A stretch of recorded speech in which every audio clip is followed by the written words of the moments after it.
नमस्कार दोस्तों, मेरा नाम दीपक है और एक नए वीडियो में फिर से आपका बहुत बहुत स्वागत है। बहुत सारे आदमी स्टॉक मार्केट सीखना चाहते हैं, लेकिन उनको पता नहीं होता है कि स्टॉक मार्केट को सीखना कैसे। गलत तरीके से वो स्टॉक मार्केट में आ जाते हैं और बड़ा नुकसान उनका स्टॉक मार्केट में हो जाता है।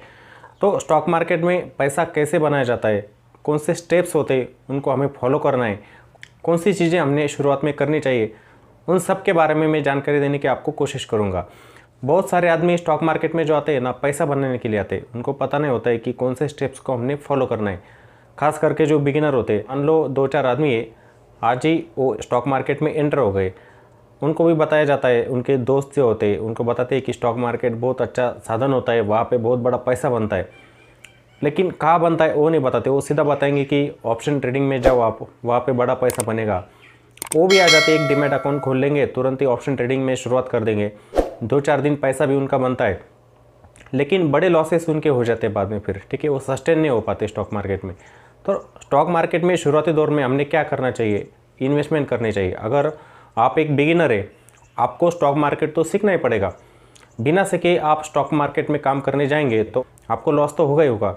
शुरुआती दौर में अगर आपको पैसा ही बनाना है तो आपको इन्वेस्टमेंट करनी होगी। म्यूचुअल फंड होते हैं, अच्छे से आप उसमें इन्वेस्टमेंट कर सकते हैं। स्टॉक मार्केट में हमारी शुरुआत जो होनी चाहिए वो इन्वेस्टमेंट से होनी चाहिए। बहुत सारे लोग इन्वेस्टमेंट करते नहीं है, वो तुरंत पैसा बनाना चाहते। तो मैं आज के दिन आपको बताऊंगा कि कौन सी स्टेप्स को हमने फॉलो करना है। मान लो कोई एक आदमी है, उसका आज पहला दिन है स्टॉक मार्केट में, तो उसने डीमैट अकाउंट नहीं खोलना चाहिए। डीमैट अकाउंट बिल्कुल नहीं खोलना चाहिए। आपको क्या करना है, बेसिक स्टेप्स होती है। पहले आपको समझना होगा कि स्टॉक मार्केट क्या होता है, इसको पहले समझना है। मतलब उसकी डेफिनेशन आपको पता होना चाहिए कि स्टॉक मार्केट क्या होता है और उसमें काम कैसा चलता है। जैसे अपने 2 स्टॉक एक्सचेंज होते हैं, NSE BSE, जहाँ पे स्टॉक की ट्रेडिंग होती है, उनको समझना पड़ेगा। 2 लोग होते हैं, एक बायर होता है, एक सेलर होता है, एक खरीदने वाला, एक बेचने वाला होता है। उनके बीच में ये सौदे होते हैं, ये भी आपको पता होना चाहिए। बहुत सारे आदमियों को पता ही नहीं है कि क्या होता है। मैं अगर बेच रहा हूँ तो दूसरी जगह पे खरीदने वाला भी है, मतलब मैं अगर सेलर हूँ तो दूसरा आदमी उसको बाय करने वाला भी, ये भी पता होना चाहिए। ये छोटी छोटी चीज़ें होती हैं, आपको पता होनी चाहिए। उसके बाद में एक जो कंपनी होती है वो स्टॉक मार्केट में कैसे आती है, किस कारण से आती है, ये आपको पता होना चाहिए। ये कंपनी के शेयर जो होते हैं ना, वो स्टॉक मार्केट में कैसे आते हैं, एक्सचेंज पे कैसे लिस्ट होते हैं कंपनियाँ, ये भी आपको पता होना चाहिए। कंपनी एक्सचेंज पे लिस्ट होती है तो इनकी कीमतें बढ़ती कैसे है, मतलब इनकी प्राइस जो होती है बढ़ती कैसे, ये भी आपको पता होना चाहिए। बहुत सारे लोग इनिशियल पब्लिक ऑफरिंग में पैसा लगाते हैं आजकल, आप सबको पता होगा। IPO में एक ट्रेंड चल रहा है IPO का भी, कि बहुत सारे आदमी, उनको पता भी नहीं IPO होता क्या है, वो पैसा लगाना शुरू कर देते। तो आपको समझना पड़ेगा ये IPO होता क्या है, IPO के कौन से टाइप्स होते हैं, जिस जगह पे मुझे जाना है वहाँ पे पैसा मेरा बन सकता है क्या, जिस कंपनी में मैं पैसा लगा रहा हूँ वहाँ पे मेरा पैसा बन सकता है क्या, ये स्टेप्स भी आपको पता होनी चाहिए। इसलिए आपको IPO का स्टडी करना पड़ेगा। नहीं तो आप क्या करेंगे, 2 टाइप के IPO होते हैं, एक होता है मेन बोर्ड IPO और दूसरा होता है ACME IPO। ACME IPO जो होते हैं ना, बहुत रिस्की होते हैं। उनमें जो ट्रेडिंग होती है लॉट से ही होती है, लॉट से खरीदने पड़ते हैं और लॉट से बेचने पड़ते हैं हमको। वहाँ पे बहुत ज़्यादा रिस्क होती है, लोगों को पता नहीं होता है। वो लोग क्या करेंगे, ACME IPO में एप्लीकेशन दे देंगे, ठीक है, अप्लाई करेंगे, वहाँ पे भी अलॉट भी हो जाता है कभी कभी। अगर वो डिस्काउंट में हो गया, उनको लगता है कि ये लॉस तो ज़्यादा है, हमें निकलना है बाहर, लेकिन उन स्टॉक को खरीदने वाला कोई नहीं रहेगा, मतलब उनमें लिक्विडिटी नहीं होती है। तो इसलिए उसका स्टडी करना पड़ेगा पहले हमें कि ACME IPO बहुत रिस्की होती है, क्यों होती है रिस्की, लेकिन ऐसा कोई करता नहीं है। इसीलिए तो मैं बोलता हूँ ना कि आपको IPO के बारे में सीखना पड़ेगा। उसके बाद आता है टेक्निकल का नॉलेज, आपको टेक्निकल समझने पड़ेंगे। टेक्निकल का आपको नॉलेज होना चाहिए। अगर आपको स्टॉक मार्केट में इन्वेस्टमेंट करना है या ट्रेडिंग करनी है, दोनों में से कोई भी, तो आपको टेक्निकल की जानकारी होनी चाहिए। टेक्निकल क्या होता है, कौन सी जगह पे मुझे स्टॉक को बाय करना है, कौन सी कीमत में करना है, ये आपको पता होना चाहिए। कोई भी चीज़ हो, जैसे हमारे डेली लाइफस्टाइल में हम देखते हैं कि कोई भी चीज़ हो, हम सस्ते में ख़रीदना पसंद करते हैं। वो सस्ती चीज़ कौन से प्राइस में हमने खरीदी करनी चाहिए, ये भी हमको पता होना चाहिए। और स्टॉक मार्केट में टेक्निकल की पढ़ाई भी बहुत बड़ी होती है। हम समझते हैं कि नहीं, मैं 1 महीने में टेक्निकल सीख जाऊँगा, तो ऐसा होता नहीं है। आपको स्टेप बाय स्टेप टेक्निकल को सीखना पड़ेगा, ठीक है। सप्लाई क्या होता है, डिमांड क्या होता है, सपोर्ट क्या होता है, रेजिस्टेंस क्या होता है, ट्रेंड क्या होती है मार्केट के, मार्केट ऊपर जाती है, मार्केट नीचे आती है, मार्केट साइडवेज होती है, इन सब चीज़ों के बारे में आपको जानकारी रखनी पड़ेगी। कैंडलस्टिक होते हैं, हम जब स्टॉक मार्केट में आते हैं, स्टॉक की कीमतें हमको किससे पता चलती है, कैंडलस्टिक से। वो कैंडलस्टिक के पैटर्न क्या होते हैं ये भी आपको पता होना चाहिए। उसके बाद में चार्ट पैटर्न होते हैं, बायर सेलर की जो एक्टिविटी होती है, ठीक है, मार्केट में हम कैंडलस्टिक से इजीली पता कर सकते हैं कि स्टॉक की प्राइस ऊपर जा सकती है या नीचे जा सकती है। उसके लिए चार्ट पैटर्न हमें हेल्प करते, तो चार्ट पैटर्न भी आपको पता होनी चाहिए। ये सब चीज़ें जो होती टेक्निकल की, इनके बारे में हमें जानकारी होना बहुत ज़रूरी होता है, लेकिन आजकल कोई करना नहीं चाहता है और प्रॉपर तरीके से सीखता नहीं है। आप यूट्यूब पे भी बहुत सारे वीडियो देखते होंगे, कैंडलस्टिक पैटर्न के बारे में सीखते भी है आप लोग, लेकिन प्रॉपर जानकारी जो होनी चाहिए आपको होती नहीं। आप क्या करते, आपको एक आध हैमर कैंडल दिखाई दी, आप बाय कर लेते। आपको सिर्फ यही बताया जाता है कि हैमर कैंडल बनती है तो स्टॉक की कीमती ऊपर जाती है, हैमर कैंडल बनती है तो स्टॉक ऊपर ही जाता है, ऐसा नहीं होता है। उसकी बारीकी आपको पता होनी चाहिए। कोई भी पैटर्न हो उसके बारे में आपको अच्छे से जानकारी होनी चाहिए। चार्ट पैटर्न है, कौन सी जगह पे बनना चाहिए, वो कहाँ पे ज़्यादा काम कर सकता है, प्रोबेबिलिटी उसकी कौन सी जगह पे हो सकती है, ये भी आपको उसके बारे में पता होना चाहिए।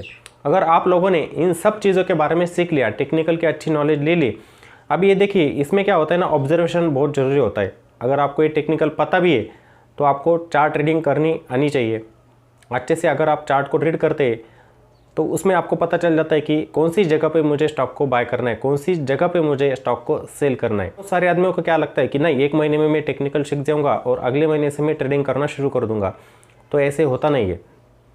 आपको 1-2 साल तो उसमें लग ही जाते हैं ऑब्जर्वेशन करते करते। ये जल्दबाजी वाली चीज़ नहीं होती है, इसमें थोड़ा टाइम देना ही पड़ता है। आप सोचते हो कि तुरंत होनी चाहिए, ऐसा होता ही नहीं है। कोई कोई आदमी तो टेक्निकल सीखने के लिए 4-5 साल लगा देता है, लेकिन वो अच्छे तरीके से सीख नहीं पाता है। किसी किसी को 7 साल लग जाते, वो लास्ट में छोड़ देता है कि मेरे से होगा नहीं है। वो क्या करता है, फिर इन्वेस्टमेंट करता है स्टॉक मार्केट में। अच्छे अच्छे स्टॉक है उनको होल्ड कर लेता है। वो बोलता है कि नहीं, अभी मैं तो ट्रेडिंग नहीं कर सकता, मुझे जाना चाहिए इन्वेस्टमेंट में, मेरे से हो ही नहीं पाएगा।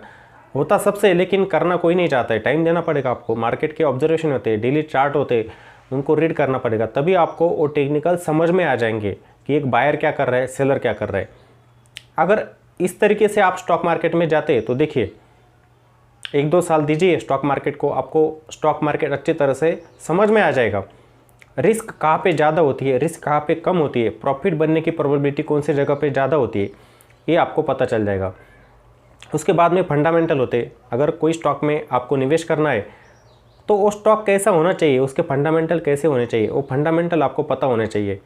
कंपनी का बिजनेस होता है, वो कंपनी करती क्या है, कंपनी का प्रोडक्ट क्या है, उनके सेल्स अच्छे हैं क्या, मतलब बिक्री अच्छी होती है क्या, उस कंपनी का रेवेन्यू अच्छा है क्या, कंपनी प्रॉफिटेबल है क्या, ये भी हमने देखना चाहिए। बहुत सारे आदमियों को पता ही नहीं होती। स्टॉक खरीदी कर लिया, मान लो आपने ए नाम का स्टॉक खरीदी कर लिया, अगर उनको पूछते बताइए आपने ए स्टॉक बाय कर लिया, ए स्टॉक का बिजनेस क्या है, कंपनी करती क्या है, उसका प्रोडक्ट क्या है, हमको पता नहीं है। अगर हमने जो स्टॉक 5-10 साल के लिए रखा है, हमको तो पता होना चाहिए ना कि वो कंपनी करती क्या है। अगर इसके बारे में पता नहीं है तो आपने ऐसे ही स्टॉक को बाय कर लिया, होल्ड कर लिया, कीमतें जा रही थी ऊपर, ऐसा नहीं होता है। हमें प्रॉपर उसका स्टडी करना पड़ेगा। लगता है एक कंपनी अच्छी है, उसके फंडामेंटल अच्छे, अच्छी जगह पे मैंने बाय किया है, तो मैं उस स्टॉक को अगले 5-10 साल के लिए होल्ड कर सकता हूँ, अच्छे रिटर्न मेरे उसमें बन सकते हैं।